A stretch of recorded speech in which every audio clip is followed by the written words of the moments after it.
Hoy día, la clase séptima, vamos a tratar un tema escatológico. La escatología es el conocimiento de los acontecimientos profetizados, acontecimientos finales, acontecimientos de los últimos tiempos. No vamos a hacer un estudio profundo, sino solamente una mirada a estos acontecimientos para que tengamos en cuenta eh, la doctrina que nos señala la segunda venida del Señor y para que no seamos movidos por ninguna situación que pueda causarnos espectacularidad con los acontecimientos que pasan y podamos ir entendiendo cómo se está desarrollando lo que Dios ha determinado que así sea. El arrebatamiento entonces y la gran tribulación son dos cosas que van a suceder en paralelo. El arrebatamiento es el acontecimiento que surgirá a la final trompeta, y cuando se toque esa trompeta, entonces los muertos resucitarán, solo los muertos en Cristo, los que murieron en la fe del Señor. Y esos entonces, junto a los vivos, los cristianos vivos de ese entonces y que se han preparado y que están preparados para encontrarse con el Señor, seremos transformados, como dice 1 Corintios 15, 51 al 53. He aquí os digo un misterio. Todos ciertamente no dormiremos, mas todos seremos transformados en un momento, en un abrir de ojo, a la final trompeta, porque será tocada la trompeta y los muertos serán levantados sin corrupción y nosotros seremos transformados, porque es menester que esto corruptible sea vestido de incorrupción y esto mortal sea vestido de inmortalidad. Ahora entonces se sucederá un acontecimiento sobrenatural solo por el poder de Dios, que todos los que vivieron alguna vez y pusieron su confianza en el Señor y aceptaron la transformación de sus vidas a través de el encuentro con Cristo, entonces seremos transformados y con un cuerpo glorificado, que ya la materia no tendrá nada que ver con nosotros, seremos llevados hasta el lugar celestial donde el Señor, dice, a los cielos, donde el Señor nos esperará para que suceda entonces el juicio de las obras. Avanzamos. Este juicio de las obras, entonces, es para que ante el trono del Señor cada uno responda por lo que Dios le ha puesto a su alcance. En 1 Tesalonicenses 4, 13 al 18 dice: tampoco, hermanos, queremos que ignoréis acerca de los que duermen, que no os entristezcáis como los otros que no tienen esperanza, porque si creemos que Jesús murió y resucitó, así también traerá Dios con él a los que durmieron en Jesús. Por lo cual os decimos esto en palabras del Señor, que nosotros que vivimos, que habremos quedado hasta la venida del Señor, no seremos delanteros a los que durmieron, porque el mismo Señor, con aclamación, con voz de arcángel y con trompeta de Dios, descenderá del cielo, y los muertos en Cristo resucitarán primero. Luego nosotros, los que vivimos, los que quedamos juntamente con ellos, seremos arrebatados en las nubes a recibir al Señor en el aire, y así estaremos siempre con el Señor. Por tanto, consolaos los unos a los otros en estas palabras. Esta revelación que Dios hace a través de su Espíritu al apóstol Pablo para que escribiese esto y quedara como la bendita esperanza que tenemos los creyentes, y es algo que lo ha tenido cada generación de cristianos desde que se fundó la iglesia, que en sus tiempos podría ser ese bendito acontecimiento. No obstante, el Señor dio señales, señales que son muy claras en nuestros tiempos. Algunas ya sucedieron, otras están por suceder. Por eso que este acontecimiento tan portentoso esta esperanza tan bendita, tan grande, es lo que nos alienta como hijos de Dios. Hoy día en este mundo nosotros vamos por la vida, eh, por todos los sitios que recorremos como cualquiera otra persona, pero dentro de nosotros está esta esperanza que cuando esto suceda, los que no la tienen, entonces será para ellos un instante de mucha pesadumbre. La Biblia lo declara como el lloro y el crujir de dientes. Ahora estaremos ante el trono de Cristo y esto sucederá con la resurrección, el aumento de la ciencia e Israel. Ahora, estas cosas tenemos que tenerlas en cuenta porque son las señales, las luces que nos van dando la pauta de cómo esto va a suceder y cuándo ha de suceder. Y dice, porque cuál es nuestra esperanza, o gozo, o corona de que me gloríe, no sois vosotros delante de nuestro Señor Jesucristo en su venida.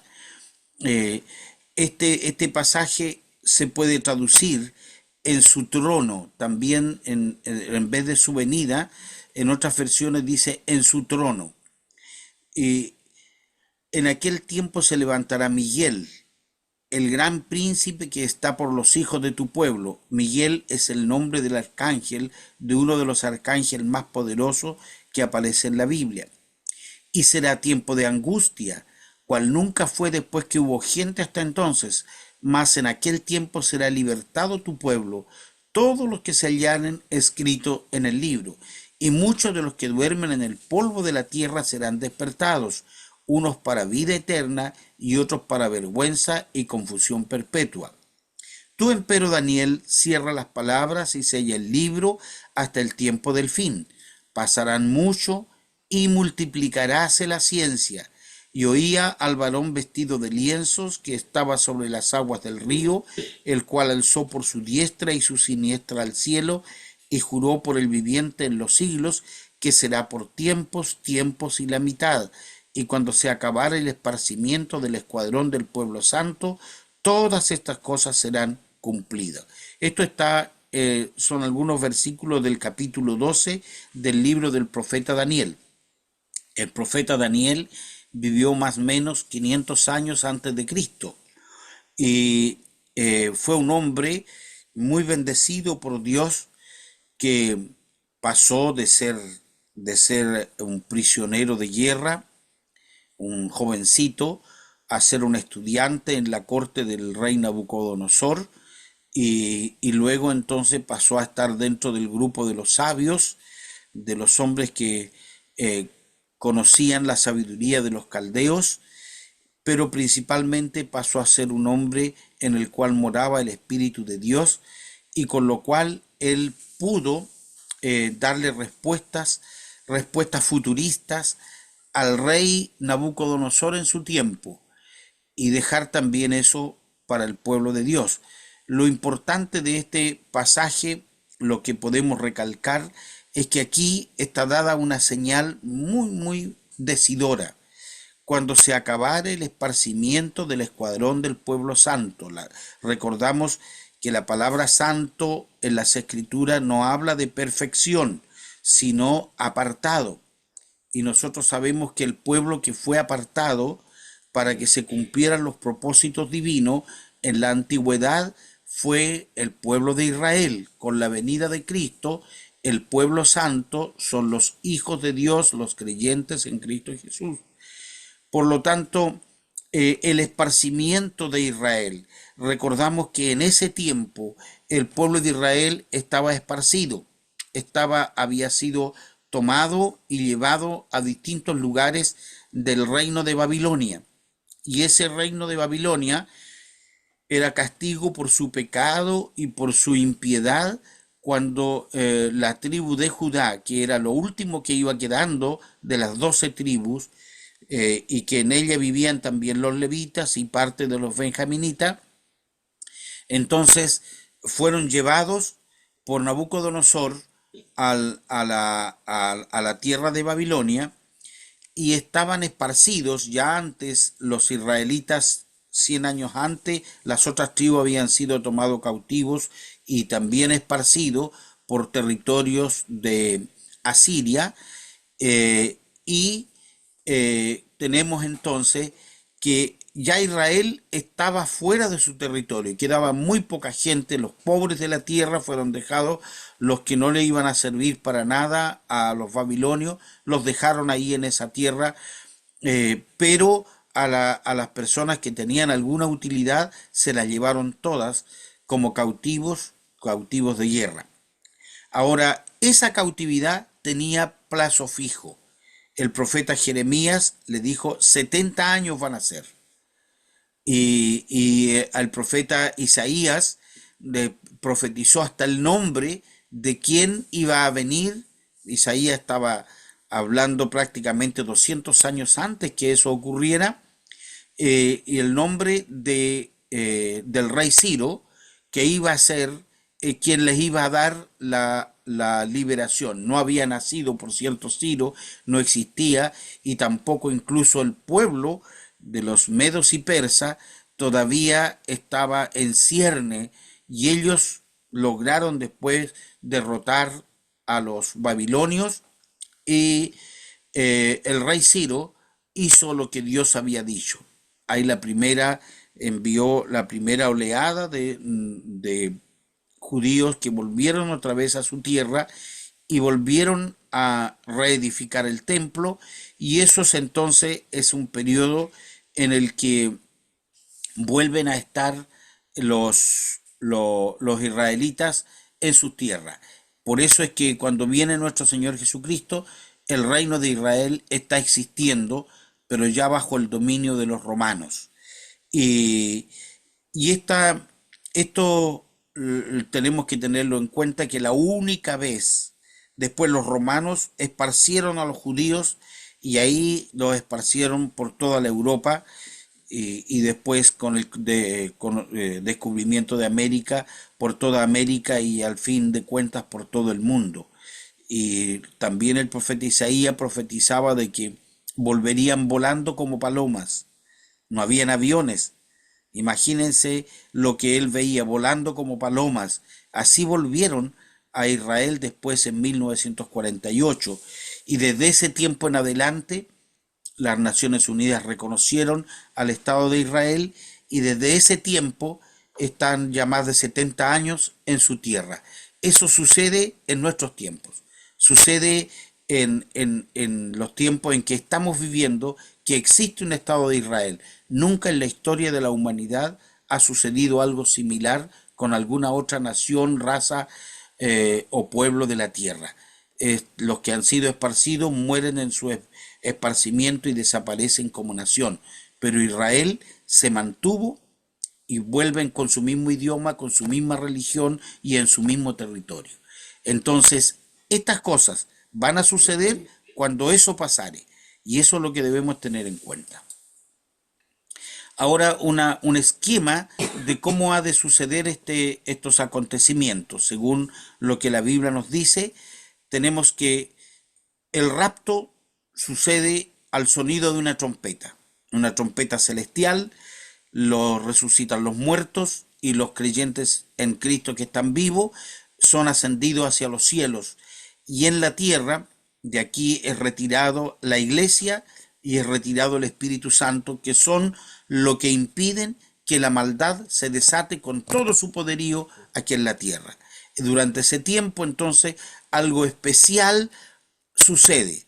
Como los israelitas no aceptaron al Mesías, ellos siguen esperando, y vendrá un engañador que se hará pasar, seguramente será un judío, y este entonces hará un pacto con Israel, y este es el hijo de Satanás, que se llama el anticristo. Y esta persona gobierna el mundo. Va a haber un solo gobierno universal. Tampoco nunca en toda la historia de la humanidad había podido haber lo que hoy día tenemos, y que ya nosotros lo experimentamos con la pandemia, cómo el mundo puede ser gobernado por una sola persona. Y Y esto entonces sucede durante un periodo de 7 años. Mientras los creyentes están arriba en las bodas del Cordero, que son una celebración, pero también un juicio para los creyentes de su fidelidad al Señor, seremos juzgados ante el tribunal de Cristo y mientras tanto en la tierra se desatan los siete años del gobierno de Satanás. Al comienzo son 3 años y medio en los cuales aparentemente el mundo que iba transitando hacia una destrucción final eh, está al borde de una crisis mundial de gran envergadura y eso entonces sucede que este trae la paz, este anticristo trae la paz aparentemente, pero después se desatan las mayores eh, tribulaciones para el género humano. Nunca ha habido un tiempo igual ni nunca más volverá a haber. De tal manera que las 3/4 partes de la población, o sea, solamente va a quedar vivo uno de cada 4 personas. Van a morir de formas tormentosas durante ese periodo. Luego entonces viene este periodo en el que el anticristo se vuelve contra Israel, el águila, figúrense ustedes que la Biblia determina, identifica con animales a las naciones. ¿Quién es el águila hoy día? ¿Quién tiene como símbolo como emblema de su nación el águila? Estados Unidos. ¿Quién ha apoyado, dice la Biblia, el águila apoya a Israel durante toda su historia? O sea, Israel no pudo haber existido si no lo hubiese apoyado a Estados Unidos. Pero en ese momento, a la mitad de ese periodo, Estados Unidos deja de apoyarlo y se reúnen todas las naciones de la tierra para destruir a Israel, para aniquilar a Israel. Y ahí viene la manifestación gloriosa de nuestro Señor Jesucristo, que con las mismas armas que los hombres pretenden destruir a Israel, son destruidos y viene el juicio de las naciones y el reinado de Cristo en la tierra por 1000 años.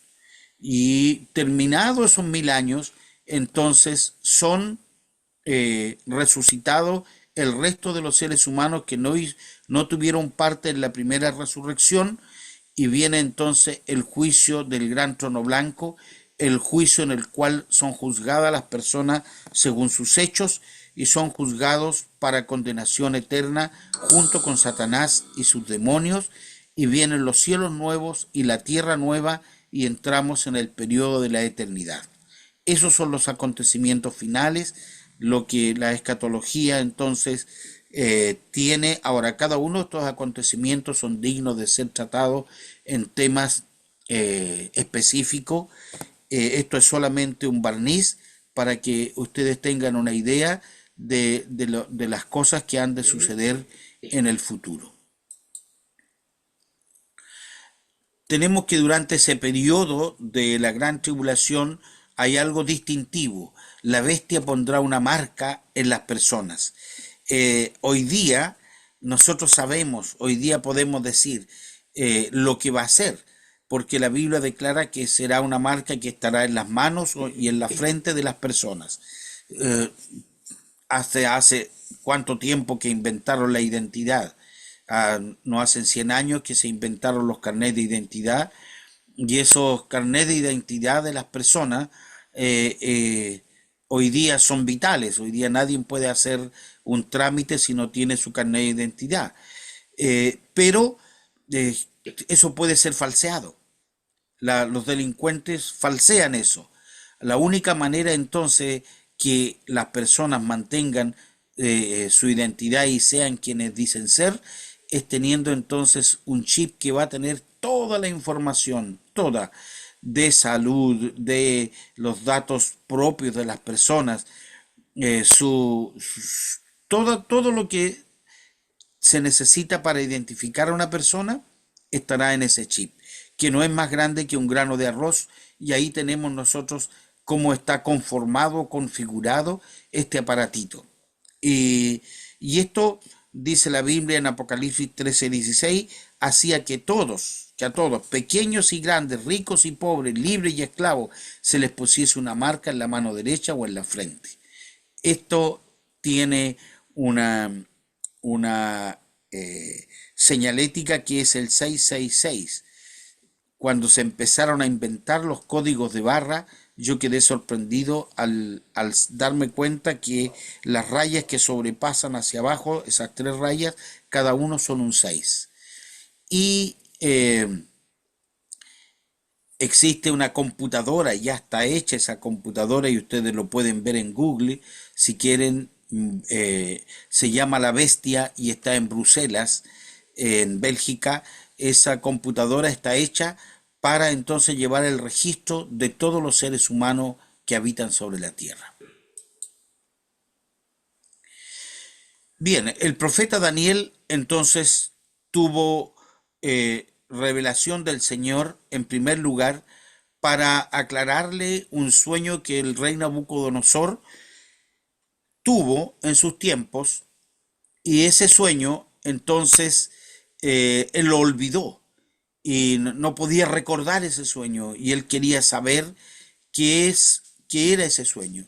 Y ese sueño era una imagen humana que tenía cabeza de oro, tenía brazos y pechos de plata, luego tenía entonces un tronco de bronce, y tenía pies de hierro, dos piernas de hierro, pero los pies eran de hierro y barro mezclado. Y tenía entonces 10, por supuesto, los 10 dedos de los pies. Y todo esto nos hablaba, nos habla del reino humano, del reino de los seres humanos sobre la tierra, y cómo se va a marcar el fin de todo esto. Esta imagen estaba levantada y fue cortada una piedra, no con mano humana, desde el monte, y esa piedra fue arrojada sobre esta imagen y fue deshecha esa imagen y se volvió polvo, y el rey no podía entender. Y lo que nosotros entonces, lo que le dice Daniel al rey es que esto lo ha revelado Dios respecto a lo que ha de ser el, el reino de los hombres, que la cabeza de oro es él, porque es el primer imperio sobre la tierra, que después vendrá otro imperio, entonces que estará, que estaba conformado por los medos y persas. Luego entonces vino el imperio de los griegos y se concluyó con el imperio de dos piernas, el imperio romano. ¿Por qué de dos piernas?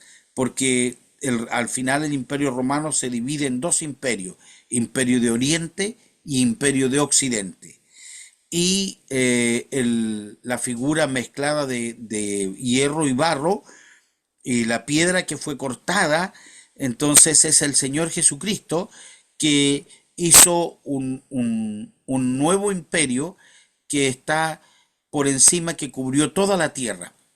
Eso entonces nosotros lo podemos mirar hacia atrás y darnos cuenta de cómo entonces esto se produjo, y fue así, porque en tiempo del Imperio Romano viene nuestro Señor Jesucristo sin soldados, sin nada que pudiese indicar humanamente algo de valor.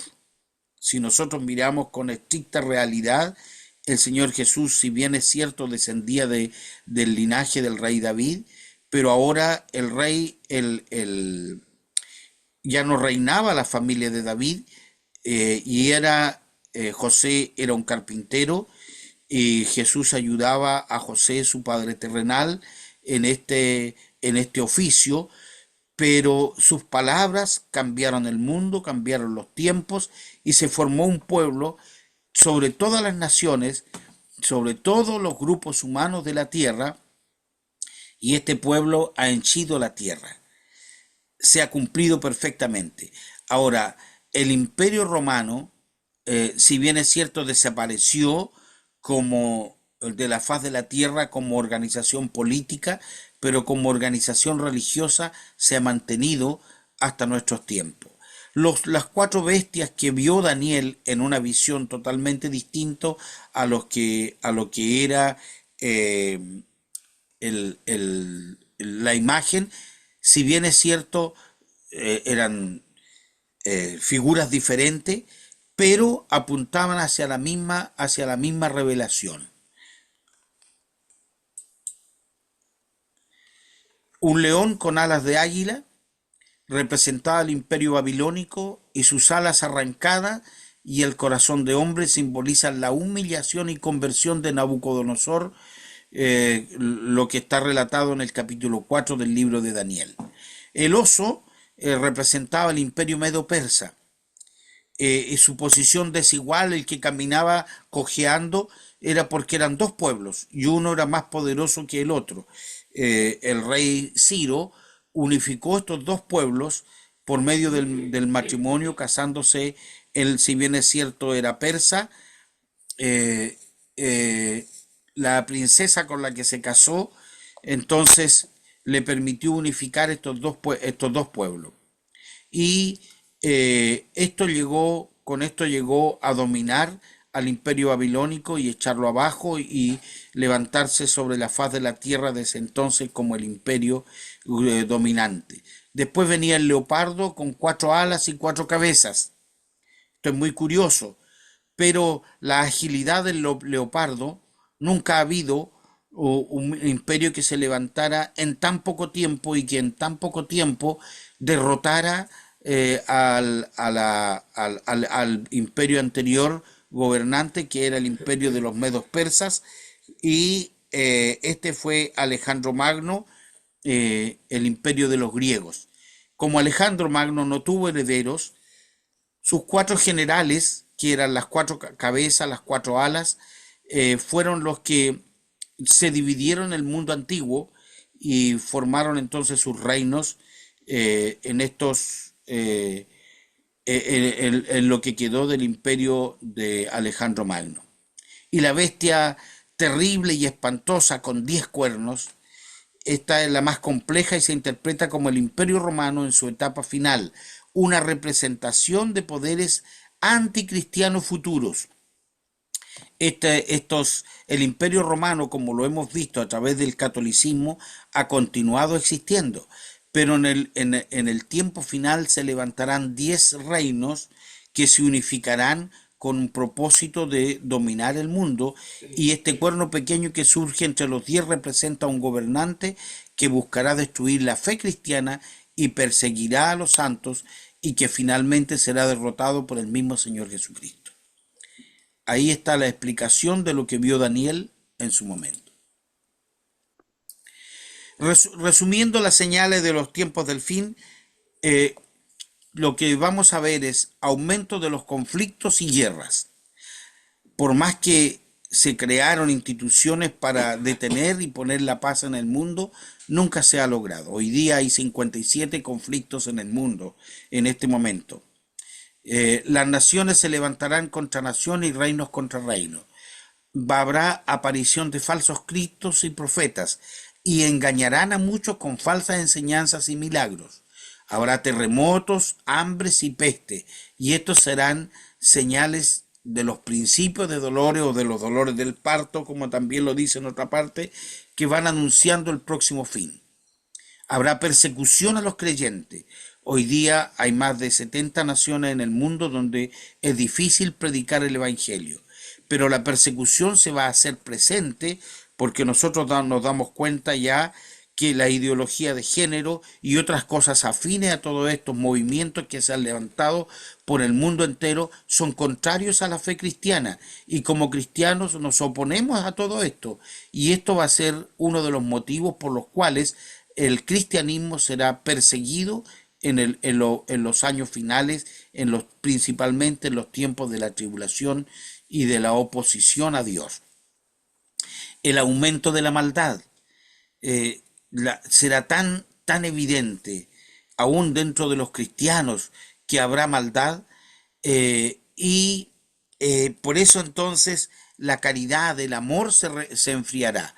La gente será más desconfiada, será más egoísta, habrá más avaricia, habrá más desobediencia desde los hijos a los padres, la desobediencia de las juventudes a las autoridades, y habrá violencia por todos los lugares.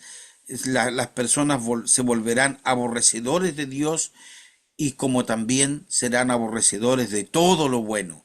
Vendrán, cuando uno mira a toda esta gente, juventud, que hoy día se revela hasta demostrándolo con la forma de cómo conducen su vida, pintándose el cabello de rojo, haciendo las cosas más, eh, digamos, insensatas. Imagínense cómo van a ser sus hijos, cómo irán a ser los hijos de esas personas. También la predicación del Evangelio a todas las naciones, este será un testimonio para todos antes del fin. Hoy día, con estos medios con los que estamos usando, no hay nada extraño de que la predicación del Evangelio está llegando a todos los rincones de la tierra. Habrá la aparición de un anticristo. Esto Esto es algo que cuando nosotros lo veamos, que se inicia un proceso para, como le llaman las Naciones Unidas, hoy día están llamando el nuevo orden mundial. Este nuevo orden mundial trae consigo la figura de un personaje a quien se le entregará el poder, y no solo político, sino también religioso, y engañará a muchos. Habrá señales en el sol, en la luna y las estrellas. Habrán fenómenos cósmicos que indicarán el tiempo del fin. Israel en su tierra como nación independiente, eso ya nosotros somos testigos de que eso ya ocurrió y que está vigente hasta nuestros días. Que la ciencia será multiplicada, eso es algo que nosotros somos testigos de cómo se ha multiplicado la ciencia, y de una manera exponencial, porque si nosotros miramos, pasaron 100 años desde la invención del teléfono para que se creara el celular. Y hoy día el celular tiene más inteligencia artificial que las computadoras que llevaron al hombre a la luna. Eh, es inconcebible que el hombre está en estos últimos 20 años, está recorriendo planetas del sistema solar con máquinas inventadas y llevadas desde la Tierra hasta allá. En el planeta Marte, hoy día hay más de una nave que anda explorando el planeta para ver la posibilidad de colonizarlo, en caso de que algún momento fuera necesario entonces llevar seres humanos a ese lugar. Entonces, y si nosotros miramos todos los campos del conocimiento, absolutamente no hay un campo del conocimiento que no haya tenido un crecimiento sorprendente, como dice la Biblia, una multiplicación de la ciencia, y esto no ha pasado en un siglo, sino en tiempos, diríamos nosotros, que en los últimos 30 años ya nada nos puede sorprender. Todo ha ido cambiando con una velocidad vertiginosa, tal como lo señaló el profeta Daniel. Lo último que falta es que se desarrolle la ecumenicidad. El ecumene es una palabra griega que significa reunión, que se va a reunir una religiosidad para el nuevo orden mundial. Esta religiosidad saldrá también del cristianismo y será una religiosidad perversa, apóstata, que negará al Señor de la Gloria y pondrá su énfasis en el ser humano. Nosotros vemos hoy día como grandes religiones que en su momento fueron fieles cristianas, hoy día se están transformando en algo inconocible. Estos días nomás me di cuenta que habían ungido a la primera ministra, primera obispo de del anglicanismo, de la iglesia cristiana inglesa, de los anglicanos, la ungieron como la nueva cabeza de la iglesia católica y es una mujer declaradamente lesbiana. O sea, estamos viviendo tiempos que ya no solo se ve a la distancia estos acontecimientos, sino que estamos siendo testigos del cumplimiento de lo que la palabra del Señor dice. Por eso es que debemos estar preparados para el tiempo en cuando el Señor decida venir a buscarnos.